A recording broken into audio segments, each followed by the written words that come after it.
Boa noite, meus queridos. A graça e a paz do nosso Senhor Jesus Cristo seja sobre as nossas vidas. Amém. Muito prazer, nós temos a oportunidade de meditarmos na palavra do Senhor. Eu sinto-me privilegiado de poder compartilhar com os irmãos um pouco daquilo que o Senhor tem falado ao meu coração. E nessa oportunidade, o nosso texto de meditação se encontra na Epístola de Paulo aos Romanos, no capítulo de número 12. Romanos, capítulo de número 12, nós faremos a leitura dos versículos de 3 a 8 somente. Epístola de Paulo aos Romanos, 12º capítulo, leitura do versículo de número 3 ao versículo de número 8. Eu farei a leitura e peço que os irmãos se atentem por gentileza.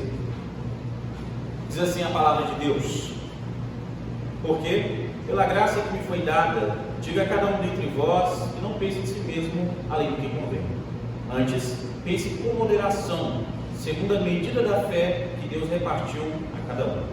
Porque assim como um só corpo temos muitos membros, mas nem todos os membros têm a mesma função, assim também nós, conquanto muitos, somos um só corpo em Cristo, e membros uns dos outros. Porém, diferentes dons segundo a graça que nos foi dada. Se profecia, seja segundo a proporção da fé. Se ministério, dediquemo-nos ao ministério. Ou o que ensina, esmere-se no fazer. Ou o que exorta, faça-o com dedicação. O que contribui, com liberalidade. O que preside, com diligência. Quem exerce misericórdia, com alegria. Feche os olhos, vamos orar ao Senhor. Pedir a Ele para iluminar as nossas mentes, nos capacitar a compreender a sua palavra. Santíssimo Deus, amado Pai, nós acabamos de ler a sua palavra, e a nossa oração nesse instante é para que o Senhor fale aos nossos corações, nos capacite verdadeiramente a compreendermos o que aqui está escrito, que a sua palavra faça diferença em nossas vidas, para as nossas vidas fazerem diferença por onde nós passamos. Em nome de Cristo Jesus, nós oramos e agradecemos, hoje e sempre. Amém. Amém. Meus irmãos, eu gostaria de fazer uma pergunta muito séria, bastante séria aos irmãos. Um cristão pode usar roupa curta? O que vocês acham? Um cristão pode usar roupa curta? Provavelmente a sua resposta foi depende, porque depende do local onde você está, não é verdade?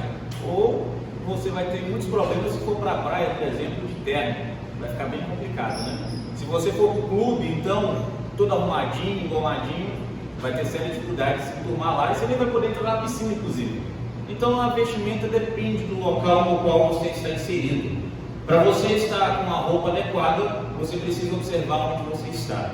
E nessa oportunidade, meus queridos, eu os convido a estarmos meditando não a respeito de roupa somente, a estarmos pensando a respeito do proceder do cristão, tanto na igreja quanto na sociedade também. Nós estaremos aprendendo, através da exposição da palavra de Deus, a respeito do que é adequado e o que é inadequado, de acordo com os preceitos da fé.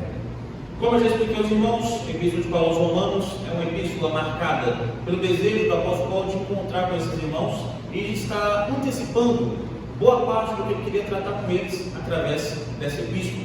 É uma espécie de tomo teológico, tratado teológico, no qual ele explica a esses cristãos o que ele acredita e o que Deus revelou a ele. Uma vez que a gente compreende esses preceitos dos irmãos, nós podemos perceber que a nossa mensagem tem um tema central, que é o viver adequado em comunidade cristã.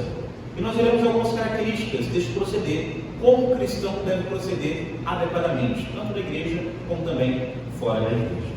E a primeira característica que nós temos se encontra no versículo número 3. Observe: porque, pela graça que me foi dada, diga a cada um dentre vós que não pense em si mesmo além do que convém.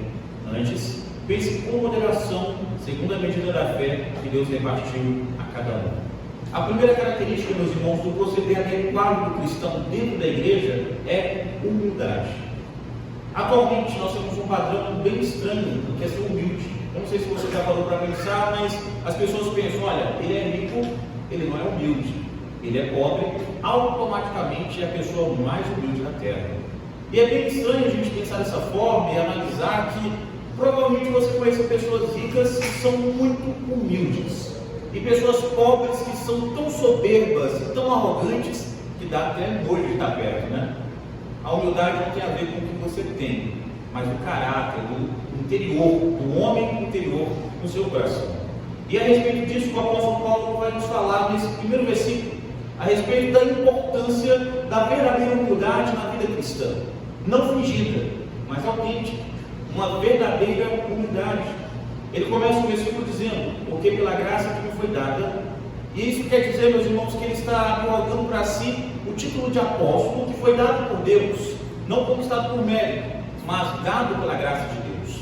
Essa graça que Deus derramou sobre ele o dá autoridade para se dirigir à igreja e exigir um comportamento padrão de acordo com a vontade de Deus. E é exatamente isso que ele faz.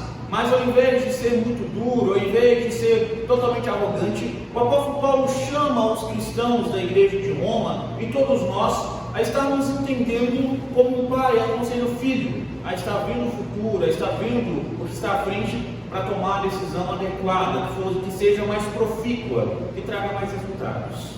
E é diante disso que o apóstolo Paulo começa a estar explicando a esses irmãos a respeito da importância da humildade. Porque, caso você não saiba, meus irmãos, humildade não é se sentir inferior ao próximo. Isso é complexo de inferioridade. Humildade é se sentir igual, nivelado com a pessoa que está ao seu redor, nem superior, nem inferior. Humildade, meus irmãos, não é você medir o valor de acordo com o que o outro oferece, mas independente do que o outro tem ou deixe de ter, você o enxergar como seu igual, como igual a você. Independente do cargo que você ocupe na sociedade, independente dos bens que você tenha e o seu próximo possua, você o enxerga como igual. E é justamente por isso, meus irmãos, que o valor dentro da igreja não é medido pelo que nós temos, é medido pelo que nós recebemos em Cristo Jesus, a salvação. E a fé em Cristo nivela todos os homens. Se a salvação veio sem merecimento, sem esforço, ninguém vale nada, ninguém é de nada. Portanto, nós não temos o que nos orgulhar de nossas próprias obras. Somos todos iguais, estamos nivelados. E é a respeito disso, meus irmãos, que o apóstolo Paulo coloca exatamente nesse sentido, para explicar que nós devemos olhar para o próximo e nos sentirmos responsáveis por ele e ele sentir-se responsável por nós. Dentro da comunidade cristã, não tem espaço para o meu, somente para o nós, e nós adorando a Deus. A fé em Cristo, meus irmãos, iguala a todos os homens, porque nos mostra cada vez mais que se nós somos salvos sem merecimento, nós precisamos da mesma proporção da graça e da misericórdia de Deus. E é nesse entendimento que na comunidade cristã nós podemos observar muitas vezes pessoas com mestrado, doutorado, assentadas, ouvindo pessoas muitas vezes que têm o ensino médio completo, explicando verdade da palavra de Deus, com autoridade e com integridade dada pelo próprio Deus. Os cargos, as aperfeiçoações, os aperfeiçoamentos que nós temos no meio secular não nos credibilizam a sermos melhores do que ninguém dentro da igreja. Dentro do corpo de Cristo nós somos absolutamente iguais, porque nós precisamos de Deus, precisamos da sua graça, precisamos da sua misericórdia. Eu não sei se você já parou para observar, mas numa corrida, todo mundo quer estar entre os 3 primeiros, né? De preferência no primeiro, para receber a medalhinha de ouro, receber o prêmio, né? No pódio, normalmente recebe a premiação até o 3º lugar. A partir do 4º lugar, dependendo da corrida que você discute, pode ser que você ganhe um prêmio de consolação, uma medalha de participação, dependendo da corrida que você participe. E na caminhada da fé, meus irmãos, muitas vezes nós achamos que estamos numa corrida dessa forma, achando que pelo que nós fazemos na igreja, pelo nosso esforço no relacionamento com Deus, nós merecemos uma medalha de ouro ali por cima. Nós achamos que somos muito mais merecedores do que as pessoas ao nosso redor. E quando nós paramos para analisar direito, meus irmãos, nós percebemos que se fôssemos balizar adequadamente numa corrida da fé, nenhum de nós sequer receberíamos um prêmio de participação. Porque de acordo com o nosso querer, a nossa força própria, independente de Cristo Jesus, nós nem sairíamos da linha de partida, não teríamos condições de dar um passo em direção a agradar a Deus. O Evangelho notifica que todos nós somos iguais, porque nós não temos condições de, por nós mesmos, agradarmos a Deus. É Deus que opera em nós, tanto querer como realizar. É Deus que faz em nós esse trabalho, essa operação, para nos capacitar a agradar. Humildade, portanto, meus irmãos, não é ausência de posses. Humildade é desapego às posses, é desapego ao orgulho, à altivez, é encarar o próximo como uma pessoa igual a si. É dentro da igreja sentir-se responsável por todas as pessoas com as quais você congrega, porque somos uma família, somos um corpo, independentes uns dos outros. Precisamos compreender urgentemente isso, meus irmãos. Nenhum de nós é melhor ou pior que o outro. Nenhum de nós, dentro dessa igreja, podemos nos destacar por sermos mais merecedores ou menos merecedores. Aos olhos de Deus, através da sua graça, através da sua misericórdia, todos nós somos merecedores do mesmo tanto. Zero. Nenhum de nós merecemos a graça. Nenhum de nós merecemos a salvação. Nenhum de nós temos uma estrelinha na testa para nos destacar, para sermos os melhores dentro de toda a comunidade cristã. Portanto, meus queridos, sejamos humildes, mas humildes verdadeiramente, porque ninguém pode, enquanto membro, ser todo o corpo. Ninguém, enquanto membro da igreja, pode ser todo o corpo de Cristo Jesus. Por mais ativo, por mais desesperado por fazer a obra de Deus, ninguém sozinho pode ser todo o corpo de Cristo Jesus. Nós precisamos uns dos outros. Nós somos membros uns dos outros. Portanto, sejamos humildes, porque uma vez humildes, nós agradamos a Deus e servimos adequadamente uns aos outros. Humildade, indispensável para o adequado proceder do cristão na comunidade que serve a Deus. O apóstolo Paulo continua nos versículos 4 e 5, citando uma segunda característica além da humildade, para nós entendermos o correto proceder do cristão. Observe, porque assim como num só corpo temos muitos membros, mas nem todos os membros têm a mesma função, assim também nós, conquanto muitos, somos um só corpo em Cristo e membros uns dos outros. Não sei se você já ouviu falar a respeito de Sérgio Meneghelli. Ele serve de ilustração para o nosso segundo ponto, que é união. A segunda característica que nós podemos aprender a respeito do correto proceder do cristão é a união. E o Sérgio Meneghelli, que eu acabei de citar, ele foi prefeito da cidade de Colatina, no Espírito Santo, no período de 2016 a 2020. E o pleito dele foi marcado por uma singeleza e humildade muito grande. Você pode procurar na internet, vai ver muitos vídeos desse prefeito trabalhando no plantio dos canteiros, ajudando na limpeza da cidade, fazendo várias funções que, se formos olhar, não é adequado para o prefeito estar fazendo, não é digno de um prefeito estar fazendo. Ele tem outras ocupações. Para ele, era muito prazeroso estar junto das pessoas às quais ele servia. Parecia que ele entendia que ele era igual às pessoas que ele liderava, às quais ele estava prontamente liderando naquela cidade de Colatina. E no seu entendimento ele era. Ele não se achava melhor do que qualquer um dos cidadãos daquela cidade. Ele não se achava melhor do que ninguém em Colatina. Ele demonstrava isso servindo cada um deles da maneira que ele podia.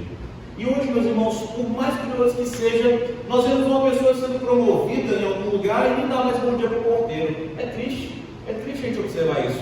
A pessoa galga um degrauzinho na escada da realização profissional e começa a ser soberba, começa a ser arrogante, começa a ser desumilde, como diz hoje em dia, né? Começa a ser uma pessoa completamente oposta ao ensinamento da humanidade.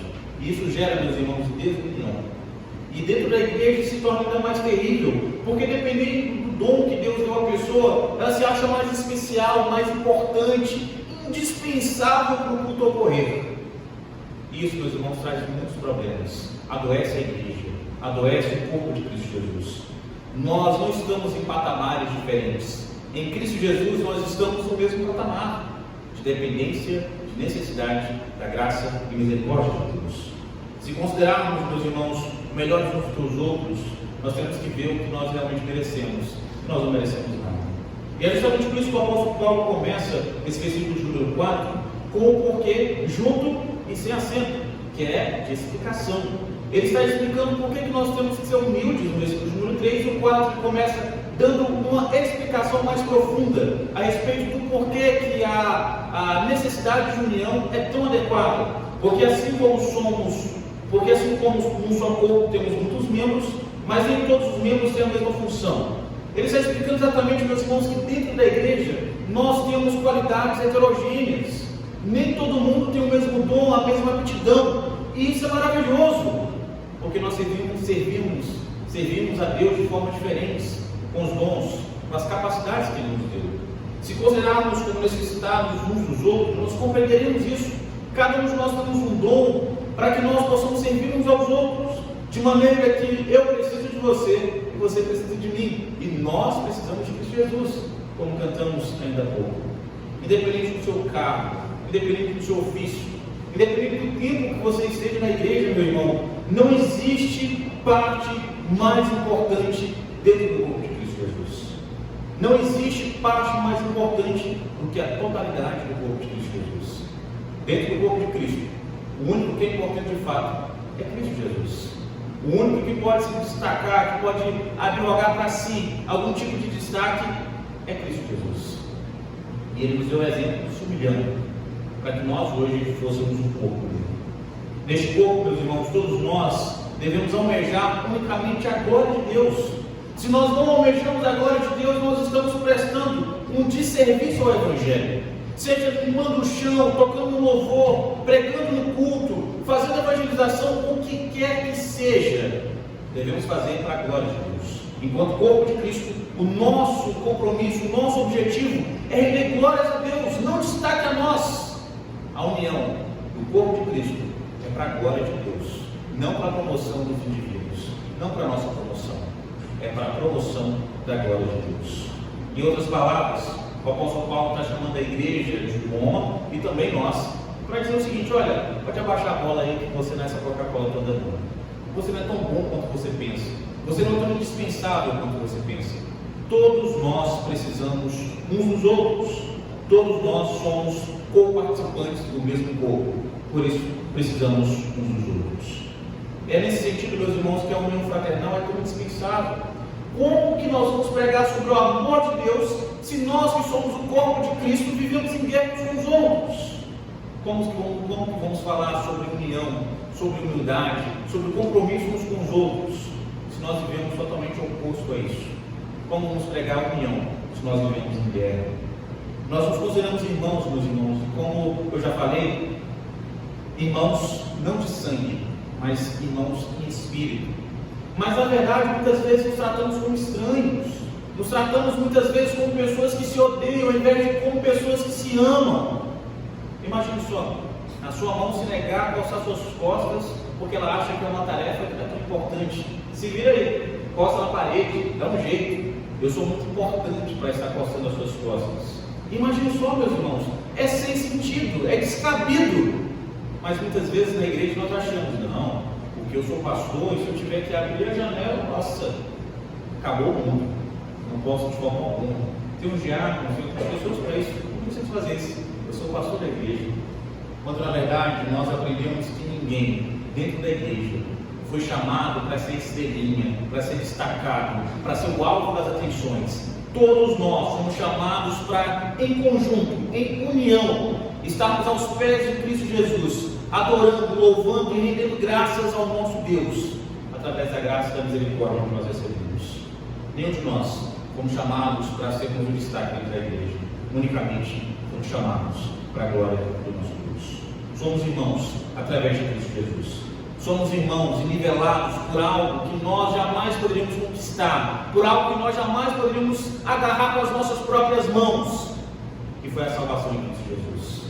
E se você ainda não dimensionou, se você ainda não conseguiu mensurar na sua mente o quanto isso é difícil, a salvação em Cristo Jesus ser conquistada pelos méritos, é só você se imaginar da seguinte maneira: você mora no lixão do mundo, você está ali comendo lixo, se banhando no chorume, vestindo restos podres de tecido, fazendo sua cama uma mescla de perecíveis e de recicláveis, e sonha em ser a pessoa mais rica do mundo, e sonha em ser um milionário, mas sem trabalhar, sem qualquer tipo de perspectiva de melhora. Nunca vai ocorrer, jamais vai ocorrer. Mas imagine que o homem mais rico do mundo olhe para você naquela situação tão adversa, tão tenebrosa de se olhar, e te adote como um de seus filhos, para você gozar de todos os seus benefícios, para você usufruir de todos os direitos que os seus filhos biológicos têm. E agora o que você tem que fazer é tratar bem os seus irmãos, e viver de maneira digna a essa nova situação que você está vivendo. Quem não ia querer, né? Aposto que você ia querer, aposto que você ia desejar isso para a sua vida. Mas quando nós olhamos, meus irmãos, nós parecemos que não gostamos disso. Parece que nós preferimos viver no chorume, na degradação do pecado, do que tratarmos bem as pessoas que foram resgatadas pelo mesmo Deus que nós somos.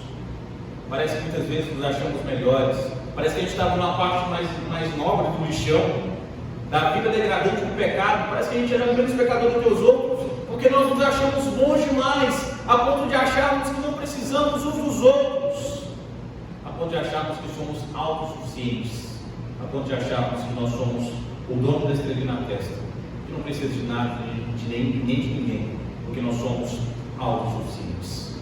Mais uma vez eu insisto, como nós cantamos, eu preciso de você, você precisa de mim, e nós juntos precisamos de Cristo Jesus até o fim. Não podemos nos achar autossuficientes, meus irmãos.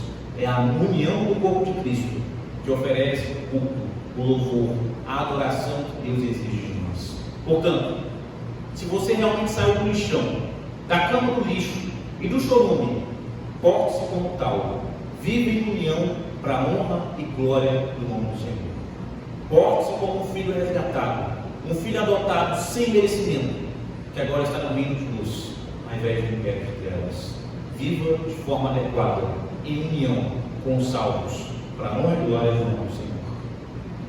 Como se não bastasse esse tapa de luva de nossas faces, nós temos ainda os versículos 6 a 8, nos apontando a terceira e última característica do proceder adequado do cristão. Além de humildade e união, também nós temos aqui: tendo, porém, diferentes dons, segundo a graça que nos foi dada, se profecia, seja segundo a proporção da fé, se ministério, dediquemos-nos ao ministério, ou que ensina, esmere-se em fazê-lo, ou que exorta, faça-o com dedicação, o que contribui com liberalidade, o que preside com diligência, quem exerce misericórdia com alegria. A terceira característica, meus irmãos, do proceder adequado do cristão dentro da comunidade da fé é o serviço. Quando eu era criança, minha irmã e eu, nós tínhamos tarefas domésticas para estarmos realizando. Todo dia a gente tinha alguma coisa para ajudar no trabalho doméstico, na arrumação da casa, em manter organizado o ambiente onde nós morávamos. E todo dia a gente tinha que fazer direito, senão o cinto cantava comigo, tinha que fazer adequadamente. E a gente tinha, de acordo com isso, um prazer muito grande, que era terminar o que a gente tinha que fazer, ir lá, espizinhar, atrapalhar o outro, ficar provocando, atrapalhar o outro fazendo trabalho, porque era gostoso demais. Terminei o meu, vou atrapalhar o outro, por que não? Só que o que acontecia? A pessoa provocada não fazia o que era para fazer, apelava, contava para minha mãe, e o couro comia do mesmo jeito, e agora para os dois. Um por não ter feito, e o outro por estar atrapalhando aquilo que deveria fazer. E o apóstolo Paulo aqui, meus irmãos, nesses 3 versículos, está falando sobre algo que a minha irmã e eu não compreendimos naquele período, sobre a importância da diligência e unidade no serviço. Se ao invés de tentar atrapalhar, e estivéssemos tentando ajudar, o trabalho renderia muito mais. E é este o ponto que o apóstolo Paulo está mencionando, para que nós compreendamos. Deus distribuiu na igreja, meus irmãos, vários dons, diferentes dons, de maneira que o seu nome fosse glorificado através do exercício desses dons. Essa distribuição ocorreu da seguinte maneira: nenhuma pessoa ficou sem ao menos um dom, e nenhuma pessoa, por mais dons que tenha, recebeu todos. O que nós temos aqui é uma estrutura de dependência. Para prestarmos adequadamente o culto que agrada ao Senhor, nós precisamos de mais de uma pessoa, porque uma pessoa só não tem todos os dons. Por mais capacitada por Deus que ela seja, ela precisa de outra pessoa. Ela precisa de irmãos, de membros do corpo de Cristo Jesus para estar prestando o culto adequado.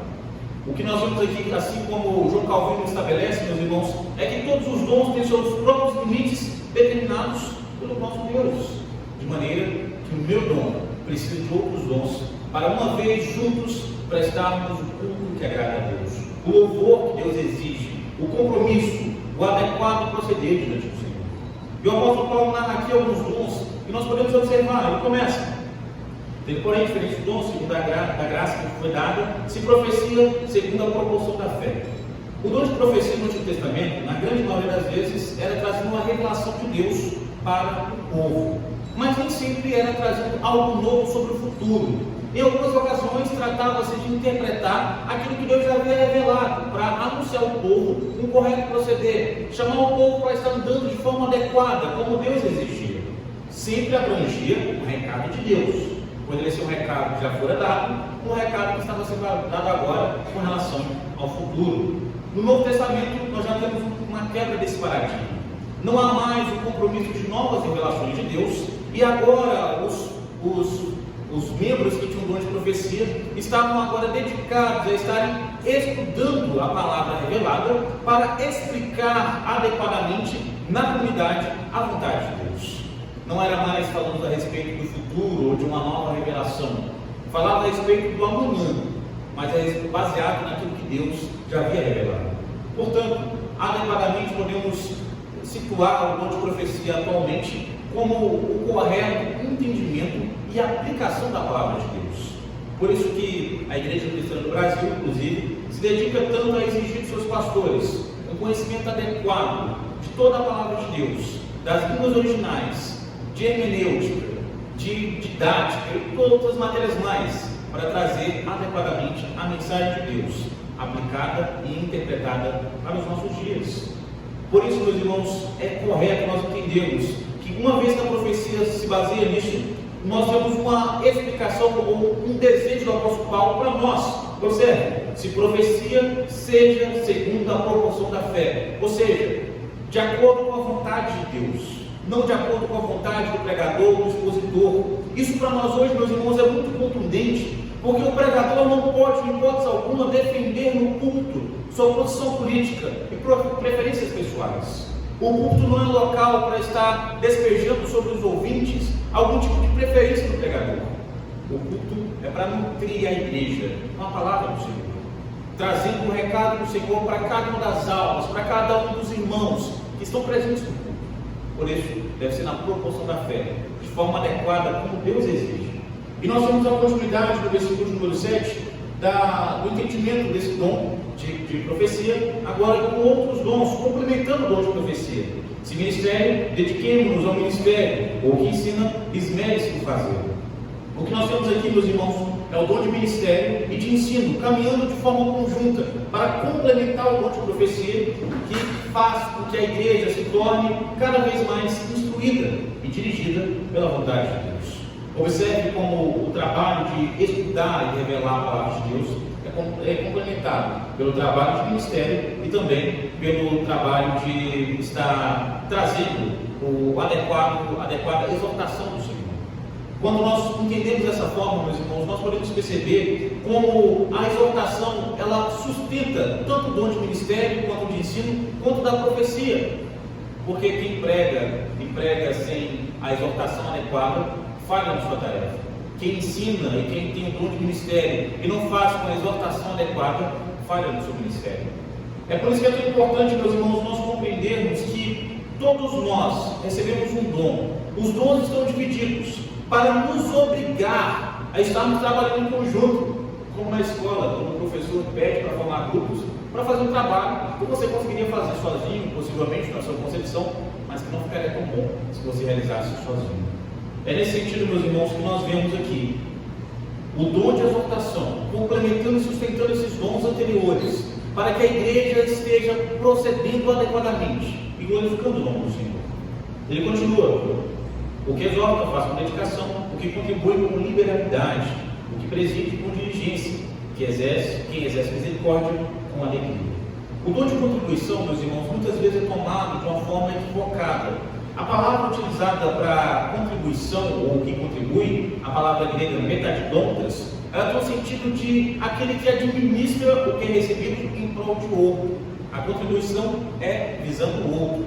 Não necessariamente é com suas próprias posses, mas é visando o arrecadamento de posses para ajudar quem necessita.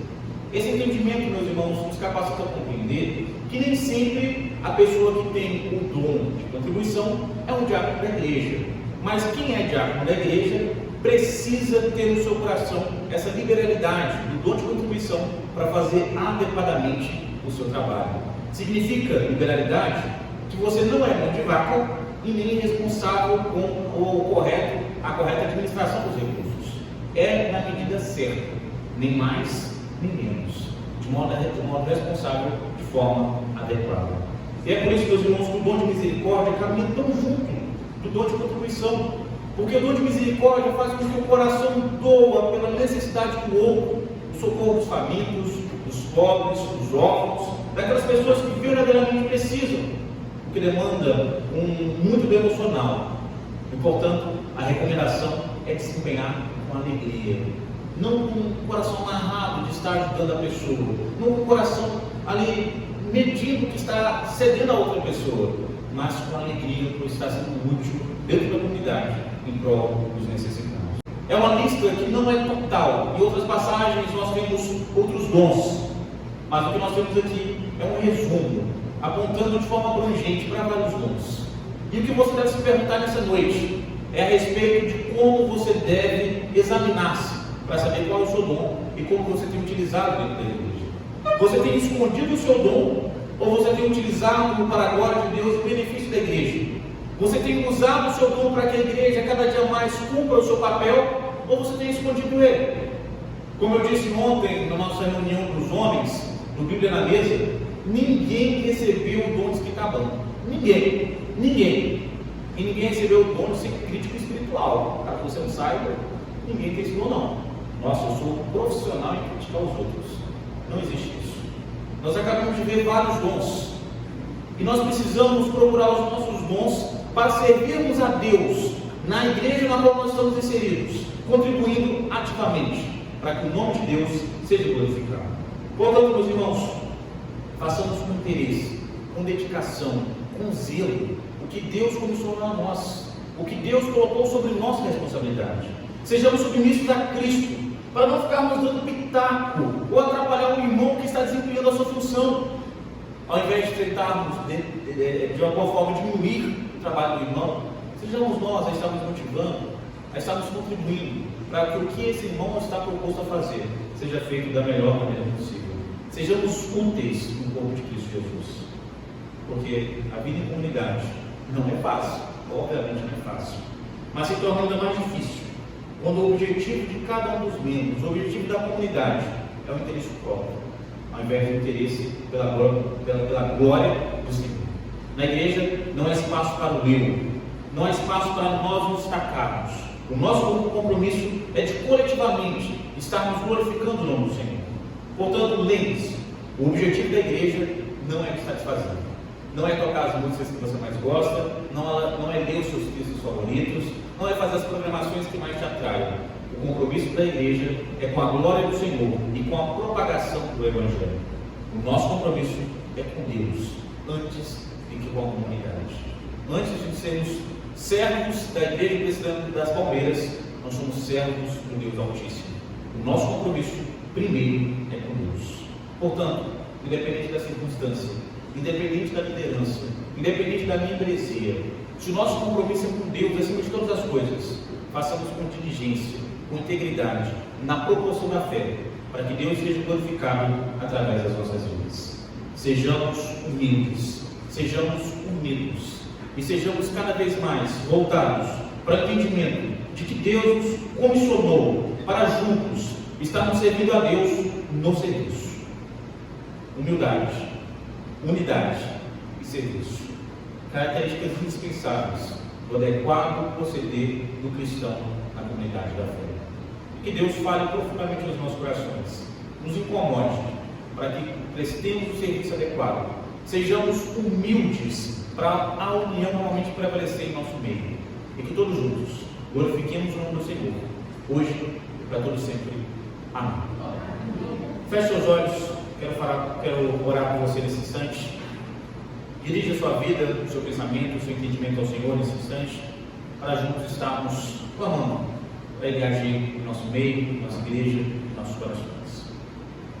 Santíssimo Deus, Eterno Pai, estamos reunidos nessa noite, após a ministração da Sua palavra, desejosos, Senhor, de que o Senhor fale poderosamente aos nossos corações, que possamos examinarmos de acordo com a Sua palavra, para vermos onde estamos errando, ó Pai, onde estamos faltando humildade, onde estamos sendo desunidos, onde estamos, ó Pai, prestando desserviço ao Senhor. nós possamos a cada dia desejarmos de forma consciente a glória do Senhor através das nossas vidas e através da nossa igreja, Pai. Que cada um dos irmãos, cada uma das irmãs, cada um de nós que estamos orando ao Senhor, possamos ser incomodados para desempenharmos a nossa função, para estarmos exercitando os nossos dons, sem estarmos interferindo no trabalho do outro, sem estarmos desmotivando o nosso irmão. Que o nosso compromisso com o corpo seja muito acima do compromisso com a instituição, Pai. Que nós possamos a cada dia vivermos para a glória do Senhor, independente das circunstâncias, independente das adversidades. Que o nosso prazer não seja de criticar o nosso irmão, mas de contribuir para que ele exerça adequadamente a sua função, ó Pai.